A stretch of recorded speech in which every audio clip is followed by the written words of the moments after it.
Bienvenue sur Les Achievers, le podcast qui vous ouvre les portes du business et de la vente.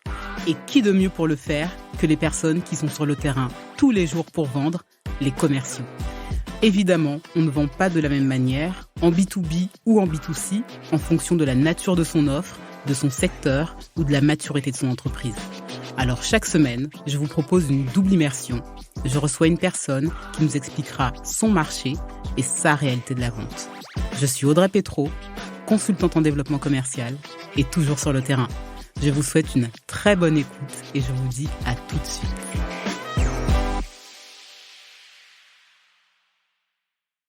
Comment tu vas, Tamara ? Hello Audrey, je vais très bien et toi ? Écoute, moi ça va très bien. Je suis super contente de te recevoir sur les Achievers. Je suis ravie aussi. Merci beaucoup, merci de me recevoir. Je t'en prie. Moi, je vais te laisser te présenter Oui. parce que j'ai interviewé pas mal de personnes qui provenaient du monde des médias, mais je pense que le média pour lequel tu travailles est un média un peu particulier dans notre écosystème. Donc, je te laisse nous raconter qu'est-ce que tu fais, qui es-tu ? Merci beaucoup Audrey. Moi je suis Tamara Magaram, je suis Head of Business chez Madines. Et Madines, effectivement, c'est un média absolument hybride dans l'écosystème. C'est le média préféré des entrepreneurs.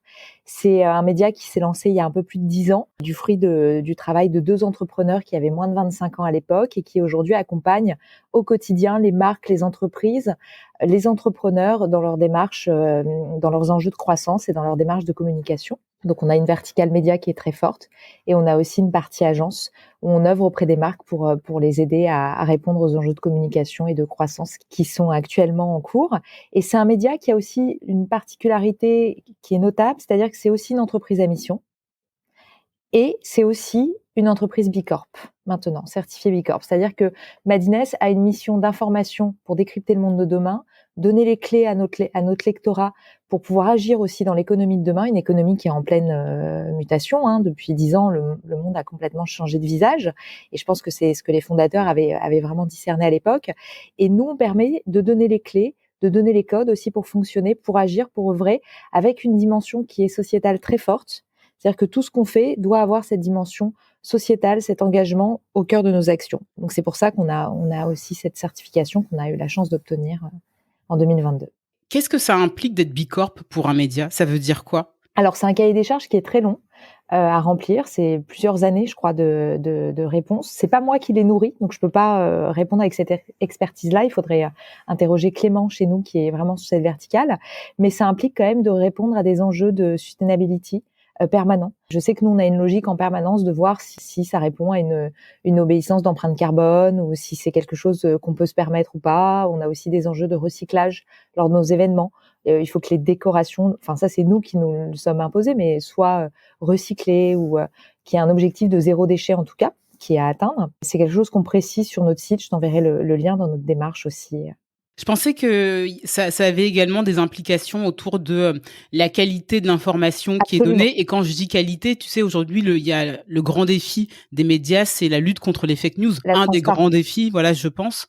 Alors, est-ce que vous êtes aussi challengé sur ça ? Ça, c'était pour la partie plus de mon côté, sur le côté commercial ou comment je le pense au quotidien. Mais la partie rédaction, qui est gérée par Étienne Porté, va avoir un enjeu permanent. Mais ça, ils l'ont dans leur mission même journalistique. Au-delà de cette certification, qui est une très belle gratification, c'est la mission journalistique de tout journaliste, je pense, et en particulier chez Madines, c'est d'avoir une transparence de l'information, une fiabilité aussi, fiabilité des sources, et une capacité à avoir une information exacte au bon moment aussi. On oublie que derrière les médias, ça on l'oublie toujours, surtout quand on travaille dans les médias, parce que ça devient une entreprise avec des enjeux d'entreprise classiques, mais on oublie toujours que derrière un média, il y a un enjeu démocratique. C'est ça que ce soit le public, le lectorat ou nous, c'est en plus aujourd'hui à une époque où il y a une défiance envers les médias, où il y a des fake news, où il y a du complotisme, où il y a tout ça, les médias ont un rôle à jouer qui est clé à l'échelle de la société. Et ça, on l'oublie totalement. Et quand on travaille dans un média, on travaille pas dans une entreprise classique qui a un enjeu de rentabilité classique. Même s'il faut qu'un média soit rentable, je pense, pour avoir son indépendance, c'est une garantie. Mais ça, c'est ma vision. Quand on travaille dans un média, on travaille aussi pour un organe qui est là pour informer la population de manière saine.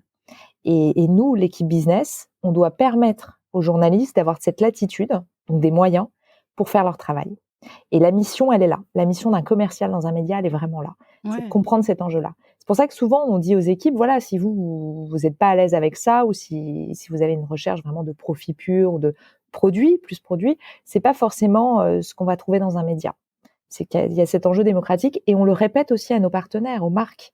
C'est que quand ils viennent travailler avec un média, il faut aussi qu'ils jouent ce jeu-là, c'est-à-dire la liberté d'indépendance et d'écriture, voilà, la liberté de penser, de la rédaction, enfin voilà. Et heureusement, on a la chance en France d'avoir une culture média très forte et d'avoir des partenaires qui sont éduqués à ça et qui aussi nous aiment, je pense, pour ça, pour ce côté indépendant aussi.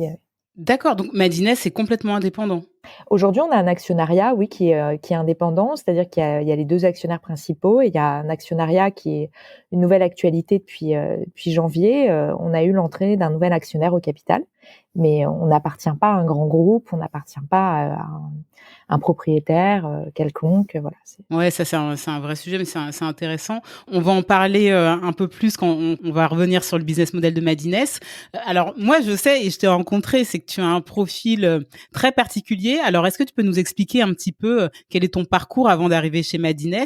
Et si tu veux bien partager, ce Bien que sûr, tu fais en dehors de ton absolument. activité chez Madines. Oui. Je pense que ça va intéresser les gens. Absolument. Moi, j'ai un parcours qui est 100 média.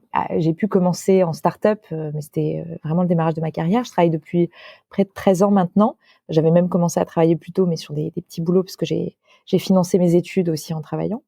Et j'ai commencé dans les médias. À l'époque, j'ai commencé chez Mondadori. C'était le groupe de presse, c'était le numéro 2 en France. Il y avait Lagardère, Prisma, Mondadori, c'était les 3 grands groupes de presse. Et Mondadori, c'était l'italien.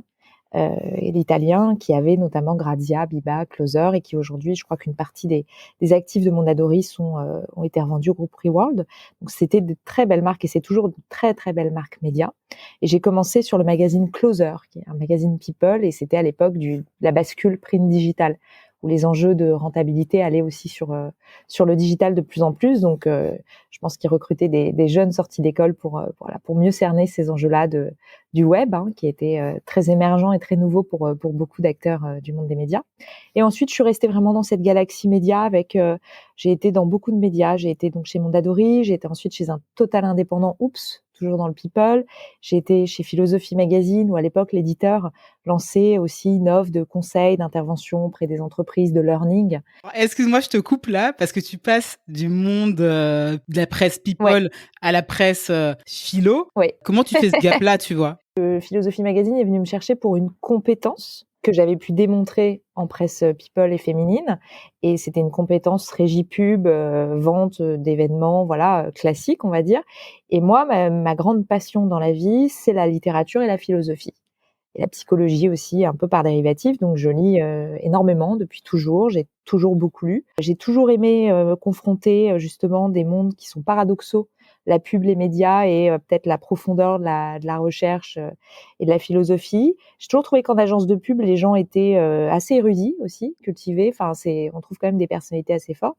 Et cette passion pour la philo m'a fait obtenir ce poste à l'époque, je pense, parce que j'étais en capacité de parler aussi de philosophes comme Nietzsche, Bergson, voilà. Et je pense que pendant mon entretien d'embauche, ça a dû faciliter, Ouais, tu faudra lui m'étonnes. demander. Ouais. Mais voilà, donc j'ai fait un peu ce pont-là. Après, c'était quand même le même métier, hein, donc je pense qu'il faut pas oublier qu'on est quand même avec une expertise et une compétence, et qu'après, quel que soit le secteur, même si on peut être passionné par un secteur, normalement, quand on a cette compétence, on est en capacité aussi, avec une certaine agilité, enfin, quand on est commercial, de la développer dans plusieurs secteurs, que ça soit l'automobile, la presse féminine, la presse du savoir. Ouais. Après, c'est mieux quand tu connais ton sujet et quand Exactement. tu en es passionné également. Exactement. C'est vrai on vend mieux, en tout cas, on va être un plus bel ambassadeur pour une marque qu'on aime, à laquelle on adhère avec passion. J'ai toujours travaillé pour des marques médias, en tout cas, qui correspondent à mes valeurs, et je ne serais pas allée dans un groupe média qui n'est pas en adéquation avec mes goûts ou mes valeurs, en tout cas. Je pense que c'est aussi une clé de ce métier, c'est qu'on a la chance de travailler dans des univers assez sympas, où le débat d'idées est assez fort, où il y a des personnalités, il y a beaucoup quand même d'échanges, et on peut aussi choisir en affinité avec ce qu'on aime le plus. Toi qui aimes lire, Mmh, qui aimes la philosophie, mmh, quand tu bossais dans la presse people, c'est peut-être un préjugé de ma ouais. part, mais est-ce que tu te sentais, assez nourri, intellectuellement? Bah, le Pour moi, ma vision du travail, le travail ne doit pas fournir une nourriture intellectuelle. J'ai pas cette attente-là du travail. C'est pour ça aussi que j'ai Ah une ouais? activité à côté. Ouais, Oui, OK. pour moi, un travail doit déjà, ça doit répondre à une mission économique. Hein, de voilà, faut qu'on ait Faut la vivre, non mais sensation. tu Voilà, raison. faut que la valeur du travail qu'on fournit, voilà, faut qu'on y retrouve son compte et Bien qu'on sûr. soit ok. Faut qu'on le fasse bien. Je pense que ça c'est très important. Et après, un travail doit pas être abétissant, doit pas être trop répétitif, etc. Mais non, la presse people, c'est très sympa parce que déjà, souvent les journalistes ou les éditeurs en presse people sont des gens très éclairés. Je pense qu'il y a beaucoup d'a priori dessus. C'est une presse qui permet aussi de respirer, qui permet un peu de rêver. Enfin, à l'époque, c'était ça. Aujourd'hui, je ne sais pas du tout où en est cette presse. J'ai l'impression qu'elle est de moins en moins consommée avec Instagram. Mais à l'époque, en tout cas, la lectrice type, c'était quand même une femme qui avait pas forcément des gros moyens déjà, et qui avait besoin de pouvoir trouver des conseils mode beauté accessibles, qui pouvait rêver en voyant les people. Closer était pas trop poil à gratter par rapport à d'autres magazines, donc il y avait pas peut-être ce côté méchanceté ou incisif. Oui, puisque tu peux voir aussi dans la presse Voilà, anglaise, par c'est exemple, où là, ça. c'est vraiment C'était quand même trash. Ouais. le Closer français était quand même assez neutre et ça permet aussi de faire vivre un star system, le glamour, ce qui fait rêver. Il y avait beaucoup de choses à dire et d'un point de vue, les groupes médias, enfin Mondadori à l'époque avait, les moyens, de ses ambitions et ont lancé constamment des études. Donc c'était ça qui m'intéressait énormément, c'est qu'il y avait des études lectorat très fortes. Il y avait une étude sur justement l'effet conso de ces magazines et de cette presse, l'efficacité. Et en fait, moi, j'avais commencé à être stagiaire aux études marketing et ensuite, quand on vend ces titres-là, on est tout le temps dans les chiffres. On vend une audience, un ciblage, on vend un comportement de consommateur aussi, on vend des valeurs voilà, de glamour, et je crois que c'est ce qui me nourrissait vraiment. J'aimais ça. J'aimais aussi peut-être de voir qu'avec quelque chose qui paraît absolument futile, on est capable d'avoir une réflexion et une pensée. Et à contrario, on peut se retrouver dans des organes de presse qui vont être pleins d'intelligence et l'intelligence derrière du lectorat ou de l'audience, elle va pas forcément être, creusée plus que ça. Et je pense que c'est ce qui arrivait à me nourrir à l'époque parce que je garde un excellent souvenir de cette presse-là et j'ai été bluffée et j'ai été même formée. Je pense qu'aujourd'hui la rigueur que j'ai et la recherche-étude, efficacité, moi j'ai toujours une obsession pour, ce qu'une campagne ou quelque chose qu'on commercialise ait une efficacité pour la marque, pour le partenaire parce que sinon ça sert à rien. Enfin, l'argent a une valeur et il faut qu'en face, on puisse, répondre aussi aux attentes, dans la mesure du possible et je crois que j'ai appris ça vraiment en presse féminine. Ils sont beaucoup plus exigeants que ce qu'on pourrait me penser sur leur manière de fonctionner. Il y a un autre sujet, pardon, qui Ouais, m'intrigue, c'est, la relation avec, les rédacteurs en ouais. chef, les journalistes et particulièrement quand tu travaillais chez, Philosophie Mmh, Magazine. Tu vois, personnellement, j'ai travaillé, pas mal dans le monde de la tech avec des ingénieurs et bah, ce sont les sachants, les mmh, maîtres de l'expertise et je trouve que parfois, tu peux avoir une sorte de conflit d'intérêts entre, mmh. Bien sûr. la vente, le Mmh. commerce, tu vois, les intérêts économiques de l'entreprise et l'importance de garder en fait l'expertise au centre, Ah bah totalement, comment tu le vivais toi? c'est le point, moi je l'ai vécu à plusieurs reprises. Je le vis aujourd'hui avec Madines, je suis face à des experts de la tech, vraiment qui ont une indépendance, qui doivent pouvoir, parler de ces sujets-là librement et j'ai été au groupe Le Monde qui est, je pense, le groupe le plus, démocratiquement, peut-être le plus référent, avec, des prix Albert Londres et cetera ils sont quand même les premiers souvent sur des enquêtes, qui parfois ne font pas plaisir aux partenaires. C'est, je pense, le point le plus difficile à aborder pour les commerciaux de cette fonction-là. C'est qu'ils vont pas, être en capacité de vendre n'importe quoi, tout le temps. Parfois, ils vont avoir des propositions alléchantes et ils vont devoir les refuser. Et l'important, c'est d'être, fidèle à ses valeurs. Ça, je pense que c'est fondamental, fidèle aux valeurs du média, qui nous emploie et ça rend aussi service aux marques et aux annonceurs qui font appel à nos services parce que communiquer parfois à côté ou n'importe comment, enfin, les gens sont pas idiots. Le lectorat est intelligent, les Français sont intelligents. On peut pas, tout mettre en place et faire des choses qui vont un peu trahir cette confiance qui est le rapport lecteur-journaliste. Et nous, côté pub, enfin côté, régie pub, on est au carrefour de ça. Donc on doit toujours trouver la façon la plus intelligente, à la fois de pouvoir répondre à un cahier des charges d'un annonceur et à la fois de pouvoir obéir aussi aux attentes et aux restrictions, d'une rédaction qui ne peut pas, tout faire. Et c'est ça s'est toujours bien passé. Moi, j'ai toujours eu des rédactions qui étaient quand même à l'écoute et qui avaient quand même une intelligence aussi, une agilité et une capacité à proposer des choses pour aller. Et aujourd'hui, chez Madines, on fait, je pense, 70% de ce qu'on commercialise en régie pub, c'est de l'opération spéciale, que ce soit de l'événement, de l'édito, du brand content ou après de la vidéo et de l'audio. Mais c'est vraiment des créations sur mesure. On en fait beaucoup et c'est ce que permet aussi l'indépendance, c'est d'avoir parfois un pas de côté, quelque chose de différenciant. Et à chaque fois, on a une pensée, une réflexion autour de la table. Étienne est très impliqué, un directeur de la rédaction et le cofondateur, et on le challenge, on le questionne, et souvent, avant de proposer quelque chose, on a quand même eu l'accord de notre rédaction. C'est très important. Mais c'est vrai qu'il faut avoir cette conscience-là et cette agilité, d'être en empathie avec à la fois son annonceur et sa rédaction, pour pas se braquer contre l'un ou l'autre, parce que ça serait dommage. Et de pas oublier que ce qui compte, avant tout, c'est la mission d'information, que ce soit pour un contenu de marque ou un contenu édito. En face, on a un lecteur. Mmh mh. Et ce lecteur, il a il a un discernement, il a une réflexion, il a une pensée. Il faut aussi que ça lui soit utile si on veut que ça fonctionne. Donc c'est là où nous, on doit faire le lien permanent, la brique, entre une rédaction qui a des codes journalistiques, qui a été formée par les écoles de journalistes. Souvent, ils obéissent à une charte, hein, et en face des marques qui doivent aussi composer avec ça. Et je pense que si on le fait bien, si on le fait avec intelligence, avec empathie, ça fonctionne, et ça fonctionne à tout niveau. C'est qu'un bon contenu de marque, il doit être intéressant pour le lecteur, comme il doit être intéressant pour en tripartite. Donc moi j'ai vu des contenus sponsorisés sur des médias même concurrents parfois, qui étaient très intéressants. Mmh mh.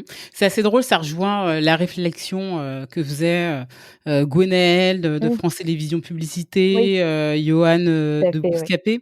Tu parlais tout à l'heure de, votre chiffre d'affaires et de vos offres, donc Ouais, 70, on est sur, à peu de près, l'opération spéciale, à peu près. et les 30 autres vous vous rémunérez comment? On fait beaucoup d'éditos classiques, des articles aussi, du contenu éditorial. Après, j'ai le 70%, enfin, il est là, j'ai pas les chiffres Oui, sous c'est les yeux, grosse mais maille, mais c'est voilà, mais on fait beaucoup, beaucoup de sur-mesure quand même, et c'est ce qui a la plus forte valeur ajoutée aussi. C'est pour ça, après, peut-être en volume de quantité d'offres, on fait beaucoup, beaucoup de contenu classique, brand content, rédaction de contenu pour les marques, et cetera.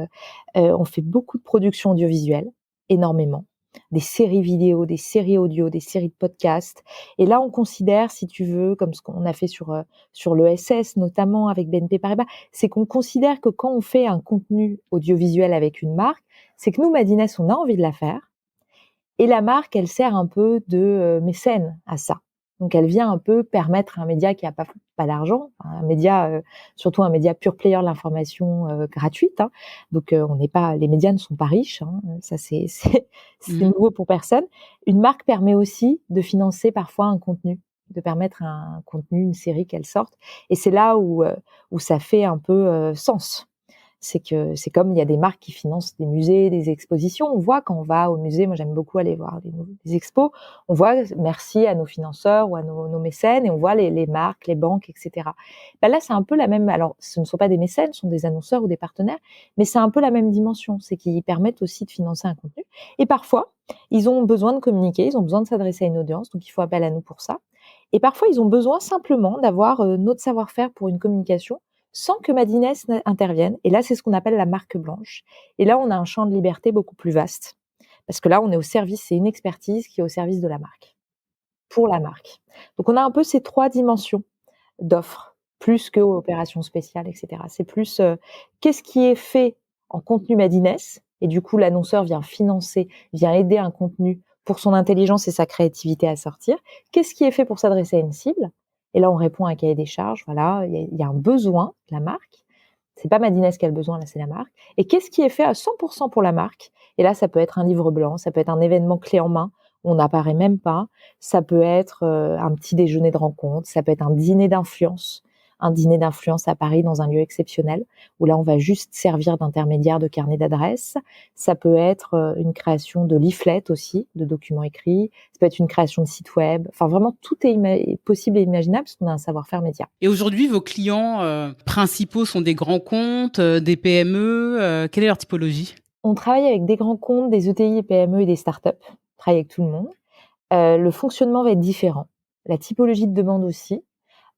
Les marques ont toujours la même attente, je pense, c'est d'avoir une communication claire, limpide et de valoriser aussi ce qu'elles font et que ça soit juste.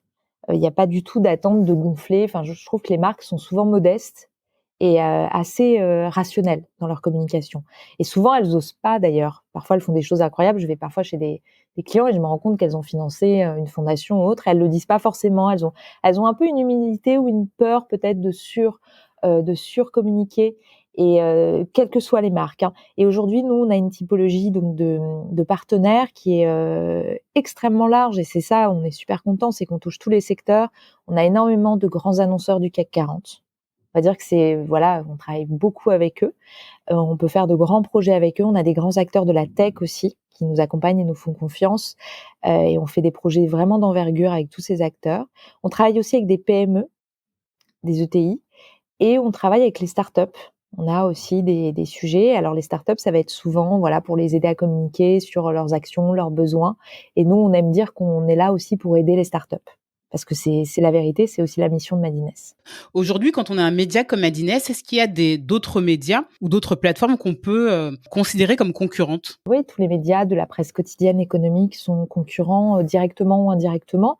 Après, nous, on va vraiment s'intéresser. Nous, on est le média préféré des entrepreneurs, donc on va vraiment s'intéresser à l'actualité de l'entrepreneuriat et de l'innovation. C'est-à-dire les levées de fonds, l'actualité des changements, les entrées au capital, tout ce qui est aussi, les grandes innovations lancées par des startups ou des scale-up, le passage aussi du niveau startup, scale-up à licorne. On va traiter toute cette info. On traite aussi de l'économie en général et surtout les économies de demain, parce qu'on s'est rendu compte que notre lectorat, donc ça fait 10 ans qu'il nous suit, qu'il est avec nous. C'est une communauté de lecteurs. Une communauté d'11 millions de personnes par an de lecteurs en France. Parce qu'on a une édition aussi au UK qui est indépendante, enfin avec un éditeur UK, voilà. Donc là, je parle vraiment pour la France. Cette communauté-là, comme elle nous suit, c'est des gens qui avaient 23, 24 ans il y a 10 ans. Aujourd'hui, ils sont en début de trentaine ou en petite quarantaine. Et ils ont aussi grandi dans leur poste. Donc on est là aussi pour leur fournir les clés pour comprendre l'économie qui a évolué avec eux et aussi avec leur croissance. Donc on traite aussi des infos plus généralistes. Par exemple, cet été, on avait fait des articles qui ont super bien marché, je me souviens, sur la grande démission, le télétravail, Bien sûr. toutes les mutations sociétales liées au travail, puisque ça, c'est plus généraliste, mais c'est aussi lié à l'économie et c'est lié pour les entrepreneurs, c'est aussi important. Donc voilà, donc on est quand même en concurrence avec beaucoup de médias. Mais on a quand même cette niche entrepreneur, innovation qui est très forte et qui nous différencie de tous. Et la grande force de Madines, c'est que nous, contrairement aux autres médias économiques, on a vraiment un leadership sur la jeunesse. 92% de notre lectorat a moins de 54 ans. On a une très forte affinité sur les 18-35 et sur les 36-54, vraiment très forte. Et on a, ça c'est une grande force et c'est une fierté, c'est qu'on a un objectif de parité. Et aujourd'hui, on a 45% de femmes, 55% d'hommes qui nous lisent. Et je pense que c'est très rare dans un média économique d'avoir on est pratiquement à parité, on a l'objectif de la parité pour les prochains mois, mais c'est assez rare. Souvent, on est autour de 30-70, 30% de femmes dans les médias économiques classiques. Comment tu l'expliques ça? C'est très simple, c'est que comme on est plus jeune, on touche une génération de femmes qui a pris, son activité, sa carrière, voilà, plus à cœur, enfin qui a pu en tout cas, qui a eu la chance de pouvoir être plus active dans sa carrière et dans son économie. On le voit, hein, nous, on est au cœur aussi des mouvements comme Sista, il y a des mouvements de femmes entrepreneurs qui sont, très fortes et impactantes et Madines s'inscrit dans la même époque. Donc on bénéficie aussi d'une époque. Il y a pas que les actions. Ouais, bien C'est sûr. notre lectorat féminin, les jeunes femmes qui travaillent depuis plus de 10 ans, comme moi, comme toi, Audrey, Mmh. on en fait partie. On est aussi peut-être plus à cœur de lire la presse économique que nos mères et nos grands-mères. Donc je pense qu'il y a de ça, c'est qu'on bénéficie aussi d'une époque. Après, il y a une deuxième chose, c'est comme ça fait partie des valeurs de Madines, par exemple, au CODIR de Madines, il y a autant de femmes que d'hommes. On est à parité. Donc c'est aussi une valeur intrinsèque de recruter des équipes aussi, voilà, avec que les femmes soient présentes et qu'elles aient aussi des postes de direction, enfin que ça soit pas invisibilisé ou des postes à moindre responsabilité. Donc comme ça fait partie des valeurs, je pense que la rédaction traite des sujets plus à même Forcément. forcément de sujets sur la femtech par exemple, je pense qu'ils sont beaucoup traités chez nous, voilà. Donc il y a aussi un lectorat qui va aussi se retrouver chez Madines. Ce que tu viens de dire Oui. est extrêmement important. Mmh. Quand on parle de diversité de manière Absolument, générale, général. c'est important d'avoir des personnes concernées par les différents sujets Mmh. pour pouvoir, émettre des offres qui font écho auprès d'un public qui est tout aussi large. Absolument, on peut pas être là, avoir des enjeux de diversité, d'inclusion, de mixité et ne absolument pas renvoyer ça en termes de réalité. C'est même si je pense qu'il y a des actifs qui font des efforts énormes, il faut aussi l'incarner. Je pense que c'est ce qui marche. Il faut toute action, elle est réelle quand elle est incarnée. Elle peut être prononcée et puis après incarnée, mais nous en tout cas c'est ce qu'on prône, hein, c'est ce vers quoi on tend, ça fait partie de nos valeurs. Après parfois c'est plus difficile aussi à mettre en place, c'est qu'il y a aussi des réalités d'écosystème. Parfois il y a des secteurs où il y a plus d'hommes présents. Donc là comment on fait pour œuvrer? Donc ça c'est notre mission.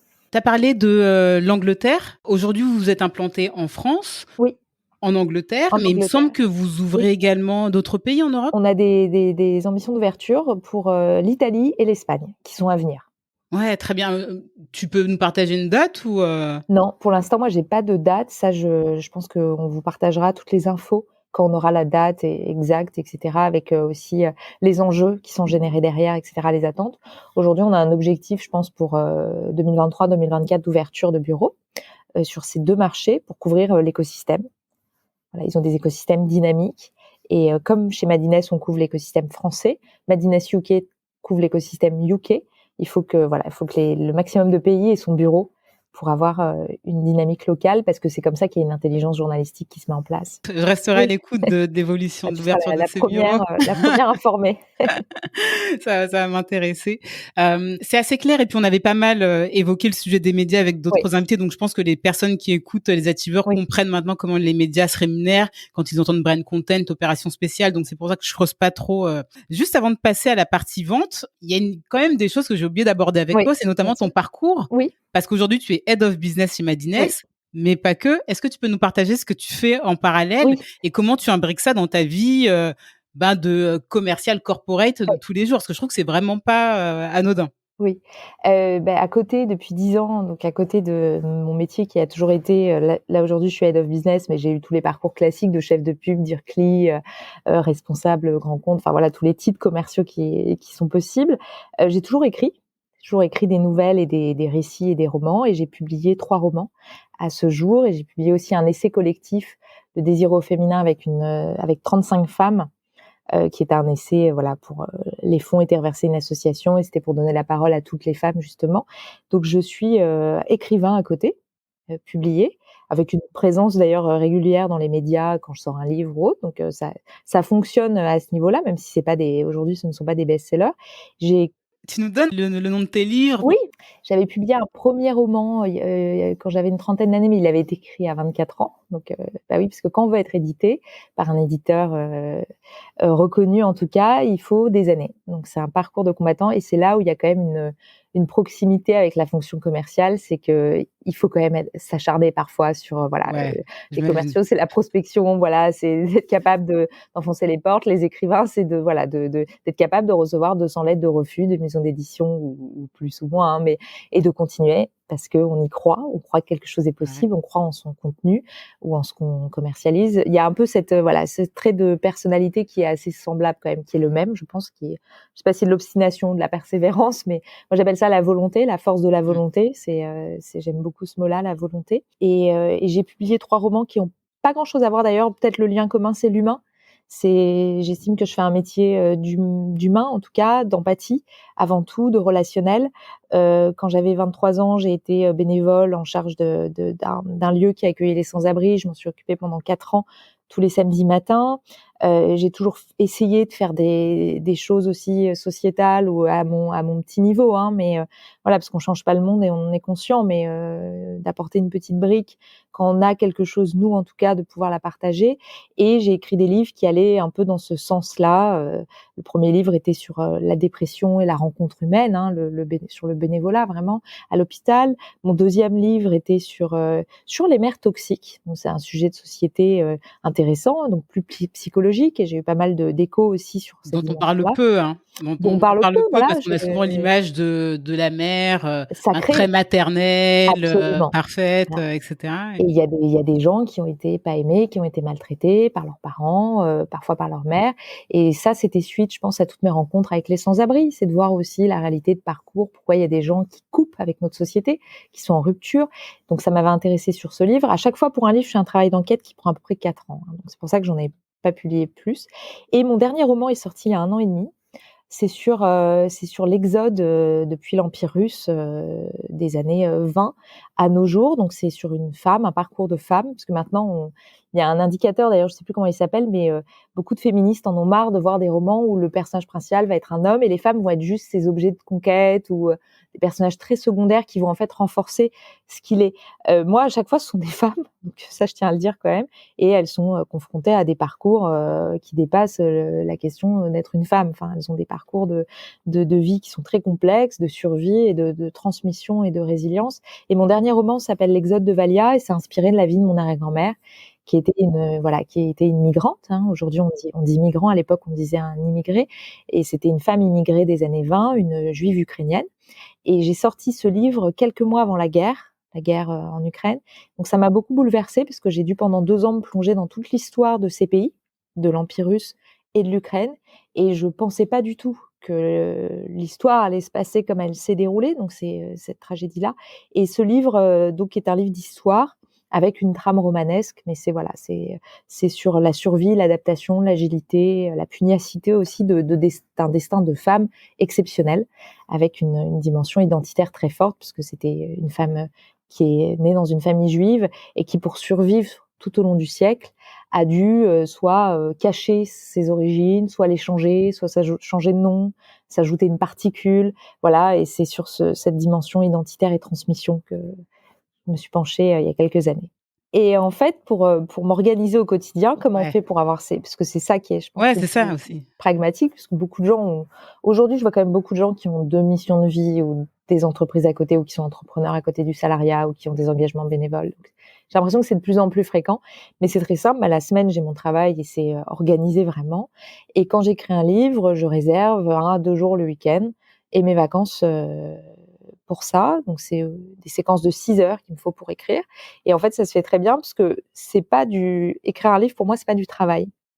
C'est pas quelque chose de fatigant, au contraire, c'est nourricier, ça m'équilibre, ça Je vois. m'apporte. Donc il y a pas de c'est comme une distraction. Là où quelqu'un irait faire du kitesurf. C'est ta bouffée d'air, en fait, ce qui te permet de Exactement. t'oxygéner. C'est totalement ça. C'est ce qui me permet de me confronter à la vie de manière, totale. Et j'ai l'impression d'ailleurs que si je n'avais pas ça, je serais moins, peut-être performante au quotidien et moins humainement disposée et disponible. Donc je pense que c'est un grand atout, parce que c'est vrai que dans ma carrière, j'ai eu plusieurs fois des patrons, ça pouvait leur faire peur aussi, donc je le cachais. Au début, je l'ai caché, puis quand ça a commencé à se voir parce que j'avais des sorties médiatiques ou autres, bah, j'ai pas pu vraiment le cacher. Je me suis dit: «Bon, moi, je vais essayer d'en faire une force, hein, on va voir». Et j'ai eu un jour un patron au groupe Le Monde qui m'a dit: «Moi, je trouve ça très bien, c'est comme quand on a un sportif de haut niveau dans son équipe. Il a 2 jambes et quelqu'un qui a 2 jambes, bah, si une des jambes s'effondre, il en a une deuxième. Donc ça». Et je me suis dit: «Bah, il a une bonne vision des choses», parce que c'est exactement ça. C'est quand on a un sport à côté ou une passion, je pense que quand on la pratique vraiment, enfin quand elle est, quand c'est pas, voilà, quand c'est pas on change de passion toutes les semaines et en fait ça prend du temps dans la semaine et tout, quand c'est organisé et que s'il y a une discipline, c'est ce qu'on appelle une discipline d'ailleurs, avant on disait discipline sportive, parce que la discipline est, je pense, le cœur de ces métiers-là, que ce soit artistique ou sportif, c'est d'avoir une capacité à faire au bon moment sans que ça dépasse, voilà. Ça nous apporte un équilibre.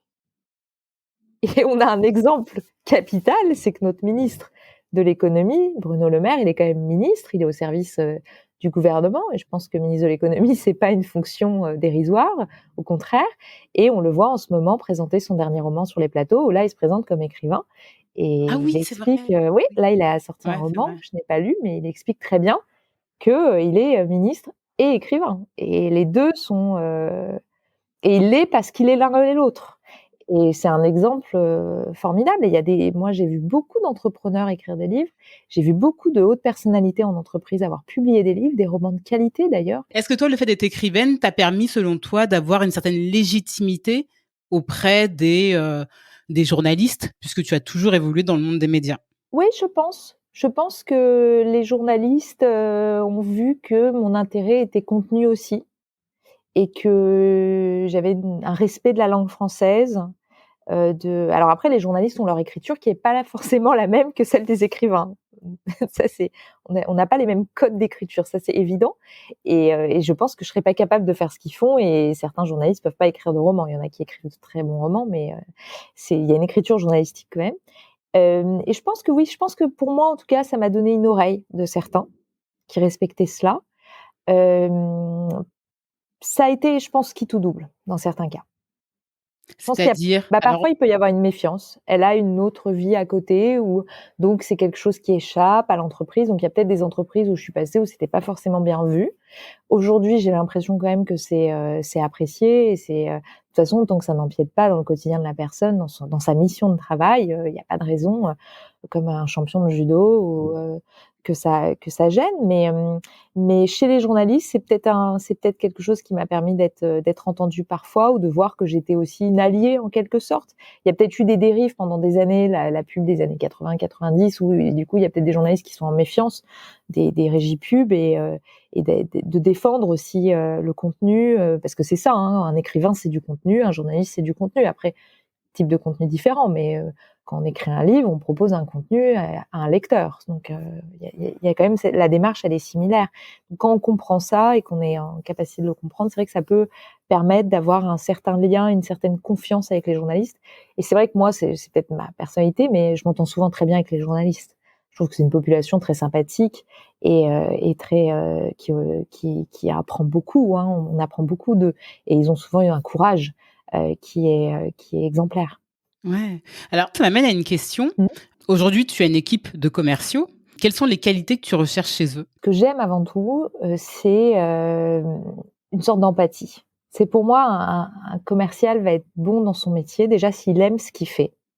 Donc déjà, je vais quand même m'assurer que la personne est en adéquation avec, le fait de travailler pour un média, de vendre du contenu média, de s'intéresser à une rédaction, aux entrepreneurs, à tous nos centres d'intérêt, voilà, qui est pour moi, on va être bon déjà quand on a une sorte d'appréciation de tout l'écosystème, de tout cet univers, que ce soit entrepreneurial, innovation et médias, hein, un peu au carrefour de ces 3 écosystèmes.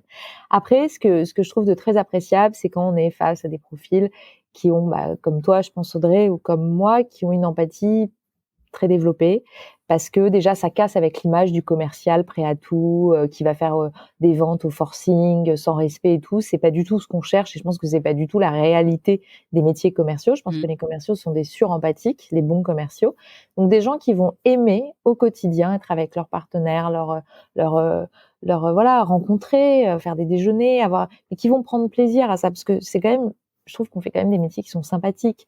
Il y a pas Oui. beaucoup de métiers où tu peux être en petit déjeuner le matin, déjeuner le midi, l'après-midi à la NRP et cetera, rencontrer des gens toute la journée, produire. Après, il faut produire des présentations et cetera, mais voilà, on fait des métiers quand même de relationnel et ça, c'est une chance. J'ai beaucoup d'amis qui sont dans des métiers beaucoup plus, tristes et parfois ils ont envie quand même de cette bulle un peu d'échange et de connexion qu'on a. Donc ça, c'est important. Après, il y a aussi, le métier commercial, il est beaucoup plus structuré qu'on l'imagine. C'est beaucoup de gens voient en nous, quelque chose de foufou, Oui, des gens qui voilà, qui parlent qui beaucoup, parlent, oui. il y a une image de vendeur, un peu du passé, je pense, qui est complètement fausse. Un bon commercial, ça va être quelqu'un qui a une discipline de vie et une routine forte. C'est quelqu'un qui va être capable d'arriver à l'heure, de s'imposer une discipline stricte. Soit c'est son manager qui va lui imposer une rythmique de prise de rendez-vous, d'assurer des rendez-vous, un volume de rendez-vous, une quantité de contact avec le marché, enfin ce qu'on appelle nos marchés, voilà. Donc ça, c'est peut-être un trait de volonté d'une personnalité pugnace et c'est surtout, ce que j'aime surtout, c'est l'optimisme. C'est-à-dire que c'est quand quelqu'un va se voir, recevoir un refus et on va avoir une personnalité qui va s'abattre: «Oh là là, c'est une catastrophe, en fait, c'est pas possible et tout». Bah, en fait, non, le mot C'est impossible, impossible. c'est C'est voilà, ça impossible. je j'aime pas du tout, Ouais, ouais. ou alors ça se corrige. Rien n'est impossible, parfois il faut ajuster le tir. Tu penses que ça se corrige? Je pense que ça s'éduque. Alors je sais pas à quel moment, Ouais. Mmh. mais je pense que c'est une transmission. Je pense Ouais. qu'on peut, il y a des gens, leur vie leur a démontré, leur éducation leur a démontré que beaucoup de choses étaient impossibles. Ils ont grandi avec cette croyance qui est une croyance totalement limitante. Donc je pense que ça se par le travail justement des accompagnateurs, de ce que tu fais d'ailleurs, d'accompagner les BU commerciales et tout, il y a des gens qui peuvent transmettre un message contrebalancé. Et moi, par moment, je pense que quand j'étais, junior, j'ai pu dire: «Bah non, c'est pas possible, ça va pas être possible» et puis j'avais des directions qui m'ont dit: «Si, si, tu verras, fais ça et tu verras» et j'ai été challengée, j'ai fait et j'ai vu Et effectivement, il y a des choses il y a des croyances qu'on arrive à casser grâce à ça. Donc je pense que c'est, dans la fonction commerciale, il y a cette dose d'empathie, d'appréciation de tout ce secteur pour lequel qu'on défend, une industrie qu'on défend, parce que ça reste une industrie qu'on défend, l'industrie des médias. Il y a aussi une discipline très forte à avoir, une rigueur, la rigueur. J'aime bien aussi, voilà, quand on est, il y a quand même des codes et dans la vente, il y a des codes, hein, ça obéit à une discipline, une routine aussi, hein, capable de, peut-être tous les jours, de pouvoir recontacter parfois la même personne ou autre, voilà. Et une capacité à prendre son téléphone et à devancer les besoins de son partenaire. C'est ça l'empathie, c'est de se dire, oula, là c'est un peu bancal, il faut que je l'appelle, il faut que je vérifie, il faut que j'assure. Ou là, c'est super, je suis hyper contente de ce qu'on a fourni. Je vais quand même l'appeler parce que je veux partager cet enthousiasme. Moi, je trouve ça génial quand on livre un projet, qu'on appelle, qu'on dise voilà, on est super content, et puis qu'on fasse ouais, ça tout concordonne quoi. Donc faut aimer partager. Tu as parlé de discipline, de routine. Aujourd'hui, est-ce que tu peux nous expliquer comment se passe le cycle de vente de A à Z pour un commercial chez Madines? Alors, on a une BU, donc il y a 4 personnes en poste dans l'équipe commerciale. On recrute actuellement des directeurs de clientèle. Donc s'il y a des personnes que ça intéresse, Vous avez n'hésitez pas entendu gling, à gling, nous gling, c'est envoyer recrutement. vos super CV ou à nous contacter sur LinkedIn. Comment ça se passe? C'est très simple, c'est que on est tout le temps dans une sorte d'activité de prospection, c'est-à-dire on est tout le temps à contacter nos prospects, nos partenaires, et cetera, pour les revoir et tout. Et souvent, ça paye parce qu'on nous confie un projet. On dit: «Bah, voilà, là, j'ai un projet d'événement, par exemple, j'aimerais organiser un concours, lié à l'innovation pour montrer aussi ce qu'on fait. On a une dimension sociétale qui est forte, on veut le transmettre par un événement, on veut un grand temps fort», et cetera. Donc là, le commercial qui est responsable de ce secteur, parce qu'on est organisé maintenant plutôt par secteur, chacun a une verticale et une expertise sectorielle, va pouvoir prendre ce qu'on appelle un brief. Il va y réfléchir, seul d'abord, il va se proposer quelque chose. Ensuite, s'il a besoin de nourriture, il va aller voir Étienne ou ses rédactions, ou ses journalistes dédiés, pour demander des conseils, ce qui peut être bien, ce qui peut être pas bien, les freins, voilà, d'avoir un peu. Nous, on aime, enfin, on a et on commercialise la touche madinaise, donc on a toujours cette excellence éditoriale et ce pas de côté aussi, d'avoir un peu un cran d'avance sur ce qui se fait ou quelque chose de totalement différenciant. Donc c'est aussi ce qu'on propose à nos partenaires. Donc il y a toujours un travail conjoint avec la rédaction quand même qui peut être fait, ou avec la direction de Madines, hein. On a des dirigeants qui sont très à l'écoute et qui sont très disponibles, et ça c'est vraiment agréable. Et ensuite, le commercial mouline on a une personne dans l'équipe qui aide à tout ce qui est la rédaction de presse, et cetera, qui a une vision marketing très forte. Donc on mouline, on essaye de faire une très jolie présentation ou un document pour présenter le projet. Et ensuite, il se passe des échanges, des réunions, et cetera, jusqu'à ce que ça aboutisse. Et là, on lance le projet officiellement avec un kick-off. Et là, on fait intervenir les BU production. On a une BU production qui rentre en jeu. Le commercial reste présent quand même, il est le garant du bon fonctionnement. Mais ensuite, c'est les chefs de projet de la BU production qui vont œuvrer et qui seront en lien avec le partenaire jusqu'à la livraison et au final. Et oui, on a aussi une BU diffusion. Si ce projet a de la diffusion sur Madines, ce qui n'est pas le cas de tous les projets, parce qu'il y a des projets en marque blanche, mais si c'est un projet qui va être diffusé pour notre lectorat, là, ensuite, la chef de projet dédiée, je dis là, parce que pour l'instant, ce sont des femmes, va inclure aussi la BU diffusion à un moment de l'étape de la chaîne de diffusion pour assurer la diffusion sur les réseaux sociaux, sur Madines ou sur Madiplay, puisqu'on a notre propre plateforme de vidéo qui est un peu le Netflix dédié à l'entrepreneuriat, hein, qu'on a lancé. Et en fait, il y a ces étapes qui sont faites vraiment en équipe. Aujourd'hui, tes commerciaux, tu les objectifs sur quelle base? Un chiffre d'affaires, un nombre de clients? Ils ont un chiffre d'affaires à faire. Après, ils ont des incentives qui peuvent, s'ils dépassent leurs objectifs, en fait, on est sur des objectifs atteignables, réels. On n'est pas, parce qu'il y a eu une époque des régies où en fait, il y a eu comme une mode de mettre des objectifs Toutes les boîtes, hein, je pense surélevés, pas que les toutes régies. les boîtes, et ça désespère les commerciaux. Et après, du coup, les bons commerciaux, bah, ils partent parce que, ils s'en vont parce qu'eux, ils restent quand même motivés à ça. Et moi, j'ai une équipe qui est très motivée aussi à ça. Donc ils ont un objectif chiffre, ils ont un objectif qualitatif aussi. Et ils ont un objectif après, par semaine, ils me font un compte rendu de leur rendez-vous, de ce qu'ils ont fait, des propals envoyés. Donc volume aussi d'action, parce qu'en une semaine, il faut toujours suivre quand même un trend, hein, d'un Oui, certain pour volume. t'assurer en fonction des ratios que vous avez observés Voilà, dans le passé donc que ça close bien. OK. pour qu'on soit dans les clous, qu'il y ait un taux de closing qui soit quand même, là, hein, parce que ça sert à rien d'avoir des BU qui vont surprospecter pour signer 2 deals. En fait, il faut avoir toujours un juste ratio, et Et ça nous permet aussi d'analyser, nous, côté direction, si à un moment, il y a peut-être une lacune sur notre discours, sur les argumentaires, ils sont peut-être trop passés, il faut peut-être les refaire. Enfin, voilà. Ça nous permet aussi d'être en alerte sur est-ce que ça suffit là? Est-ce qu'on leur donne les bons outils? Parce que pour moi, un commercial, il faut aussi qu'il ait les bons outils. Et ça, c'est notre rôle, de fournir les bons outils marketing, que ça soit des études, une analyse du lectorat, une connaissance du lectorat, qu'ils aient aussi des outils RP qui puissent entrer en relation avec leurs partenaires dans leurs moments privilégiés. Donc ça, on fait très attention à ça aussi. Ouais, très bien. Et on a parlé d'objectifs. Aujourd'hui, tu les rémunères comment? Il y a un fixe, il y a un variable. Est-ce qu'il est déplafonné? Ils ont un fixe qui est quand même conséquent. On est sur des métiers, mais tous les métiers de régie, en fait, on obéit un peu, je pense, tous aux mêmes logiques. Dans les régies, il y a un peu ce code de rémunération où le variable est quand même un vrai le fixe est quand même un vrai fixe. C'est pas comme dans les métiers de l'immobilier où les gens sont 100% à la com ou voilà. Zéro même. Oui, c'est Ah ça. oui, c'est zéro. La plupart sont tous Voilà, entrepreneurs, c'est ça. auto-entrepreneurs ou. Là, pas du tout. Ouais. C'est des vrais métiers du salariat Mmh. avec des véritables salaires et il y a un variable qui, souvent équivaut, à, un cinquième à peu près, mais Ouais, c'est d'accord. déplafonné. Ouais, C'est du déplafonné. 80-20. OK, Voilà, très du bien. 80-20, mais c'est déplafonné. C'est-à-dire qu'un commercial qui, surperforme parce qu'il est très bon, qu'il a réussi à développer son réseau et cetera, il y a pas de raison qu'il soit limité. Donc, c'est un système de ratio, produit en croix, voilà, de ce à quoi ça correspond par rapport à son objectif de variable. Donc ça permet de garder une motivation. Mais il y a aussi le variable qualitatif, parce que c'est aussi très important. Moi, je cherche pas du tout à avoir les commerciaux, comme, le cliché qu'on a pu avoir du commercial qui a justement pas d'empathie, qui va pas être sympathique, qui va juste vendre, vendre, vendre, coûte que coûte. C'est aussi, voilà, d'avoir des gens qui ont aussi des objectifs de valeur, d'engagement, forts, à côté. Donc, d'avoir des personnalités. On aime nous travailler, même au quotidien. C'est plus sympathique quand on est avec des personnalités, Ouais, bien sûr. humaines. Ouais, bien sûr. C'est des métiers, franchement 99% de notre métier, il repose sur de l'humain. Donc, c'est l'atout, c'est ça, c'est la personne.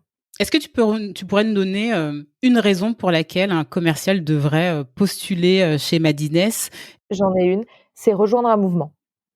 C'est Oh! vraiment, c'est plus que, postuler dans une entreprise, nin nin ou dans un média. Madines, c'est un mouvement. Non, mais c'est vrai, c'est Ouais. qu'il y a des choses qui apparaissent comme ça à un instant T. Nous, c'était il y a 10 ans. Au même moment, c'était la création de BPI France, il y a eu plein de choses liées à l'écosystème start-up entrepreneurial il y a 10 ans qui ont été lancées et Madines, il est au cœur du réacteur. Donc quand on rejoint Madines, on est au cœur de cet écosystème-là, on est en permanence connecté avec tous ces acteurs. On est plus que le salarié d'un média qui va juste représenter ses espaces pubs et ses opérations spéciales. On est aussi au cœur d'un mouvement qui est passionnant. On a une rédaction qui échange. Donc c'est 360 quoi. Pour conclure, est-ce que tu pourrais me pitcher Madines en, 2-3 phases maximum? Oui, tout à fait. Mais d'ailleurs, le rejoignez notre mouvement, c'est vraiment le claim qu'on pourrait dire aussi à nos partenaires. C'est que partenaires ou salariés, de toute façon, la marque employeur, elle a les mêmes enjeux, je trouve, que la marque média au service de ses partenaires. Donc c'est vraiment, en termes de pitch, c'est ça, c'est travailler avec Madines, collaborer avec Madines, c'est rejoindre un mouvement, c'est soutenir aussi un écosystème média jeune, dynamique, totalement hybride. On fait du 360 sur tout. On a fait nos preuves sur l'événementiel, sur le print, sur l'édito, sur l'audiovisuel. On peut couvrir tous les champs de communication. Et c'est aussi également, et je pense que ça, c'est notre enjeu à tous pour demain, c'est soutenir un média qui s'engage pour le climat, pour la diversité, la mixité, la parité, et qui s'engage aussi sur des engagements de biodiversité forts et de réduction de l'impact, enfin, des enjeux d'impact. Donc, c'est soutenir un mouvement de valeurs. Et pour conclure, est-ce que tu aurais un message à passer aux personnes qui écoutent les Achievers? C'est de continuer à écouter les Achievers déjà. Ouais. C'est de continuer à s'intéresser à ce monde qui nous entoure et c'est de nous contacter peut-être. Voilà, Ouais. quel que soit leur enjeu, leurs besoins, que nous on est à leur écoute. Ouais, très bien. Le message est passé. En tout cas, merci beaucoup Tamara Merci beaucoup Audrey. pour cet échange, c'était très cool Ouais. et je pense qu'on aurait pu, parler des heures et des heures, mais j'essaie de réduire le format parce qu'on m'a dit, tu le sais, «Audrey, il faut faire plus court» et cetera. Un Mais trajet, faut que ça ouais, soit un ouais, trajet. exactement. Donc j'essaie de condenser, mais non, c'était très cool et tu vois, bien évidemment, j'ai interviewé d'autres médias et ce que je pense que j'apprécie le plus, c'est que chacun a vraiment une patte très Ouais. forte. Je sens en fait la passion à chaque fois chez les commerciaux que j'interviewe, tu vois, chez les responsables commerciaux que j'interviewe. Donc c'est super agréable, c'est super inspirant. Donc C'est merci top. à toi. Merci beaucoup, merci à toi surtout. Merci Audrey. À très vite. À très vite. Bye bye. Merci d'être arrivé jusqu'à la fin de cet épisode. J'espère qu'il vous a plu et que vous avez appris des choses. Si c'est le cas, vous pouvez lui donner 5 étoiles sur votre plateforme d'écoute et le partager à votre entourage. À très vite pour un prochain épisode.